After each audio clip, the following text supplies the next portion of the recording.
America. It's not a bad face.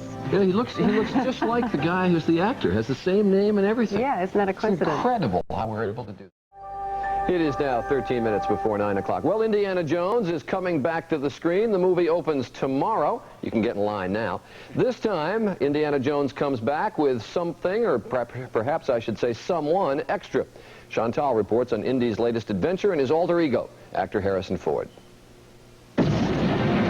Archaeologist Indiana Jones first rolled onto the movie screen 8 years ago in Raiders of the Lost Ark as he perilously set out to find a holy artifact, the Ark of the Covenant.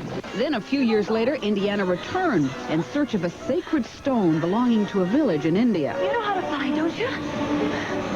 No. Do you? Oh, no.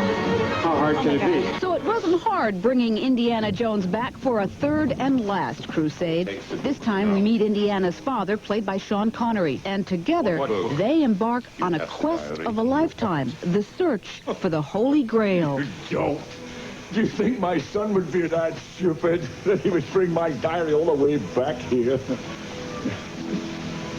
You didn't, did you? You didn't bring it, did you? Well, You did. Look, we'll discuss this later. I should have mailed it to the Marks, probably. It was our ambition to offer something more to the audience than we had before. I in particular felt that if the character were not deepened, if we couldn't give greater expression to the character, that it really wouldn't be worth doing. And I think we found a device that allows us to show sides of Indiana Jones that you might not otherwise have seen. Interesting that one of the themes of this movie is the father-son relationships.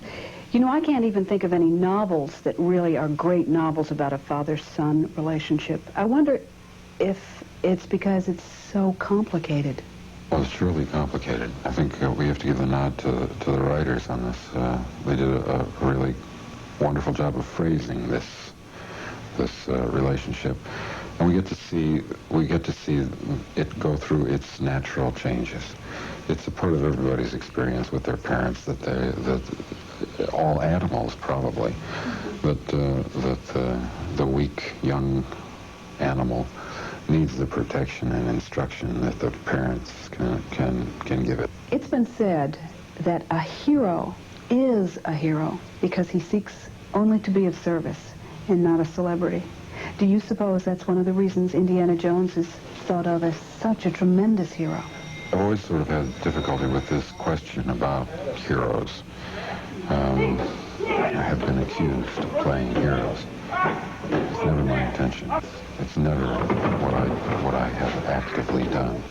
I tried to create a character that has enough similarity to the people in the audience for them to recognize that this is an ordinary person, albeit that he finds himself in extraordinary circumstances, and he behaves selflessly. That is, he behaves in a way which will serve other people. So it's quite consistent. When I was a little girl, my dad was such a hero to me, like so many other children looked at their fathers. But I wonder, particularly with you being a relatively new dad again, do you think it's harder to be a hero to your children today than it was when you and I were growing up? Well, I think it's more the style of our times to disabuse children of those kinds of notions. When my eldest, older kids were growing up, they were growing up in a far different atmosphere than Malcolm's growing up in. I was poor. I was struggling. And they saw me through that period into where I am now. The only thing I worry about Malcolm is that he won't have that perspective. The physicality of this movie was really most amazing. Did you do quite a few of your own stunts? I mean, it seemed that way. The stuntmen do the stunts. I do what's reasonable to do. But for example, what do you think it was reasonable? I mean, you did some extraordinary things. Well, but I did them in short little pieces.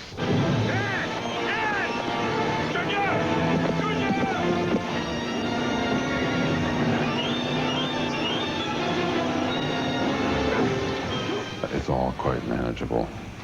It's a bit of movie magic, you know. Spielberg's good at this. It seems to me that Indiana Jones is such a comfortable guy for you to play, like an old pair of jeans that you just slip into. Will you miss that? Will you miss playing him? Or are you ready to say goodbye? Well, there comes a point when you start wearing those old jeans around and people say, well, no. I don't care what the story is about those pants. Get yourself something that isn't ripped open like that. It's been very, very good to all of us, to George and Stephen and I, and I think it's pretty much run its course with us. I'm not sentimental about it. I'm more interested in the opportunities that are just over the horizon than I am in the past. The new movie, again, comes out tomorrow, opens tomorrow. It is now 7 minutes before the hour. Good Morning America will continue right after this.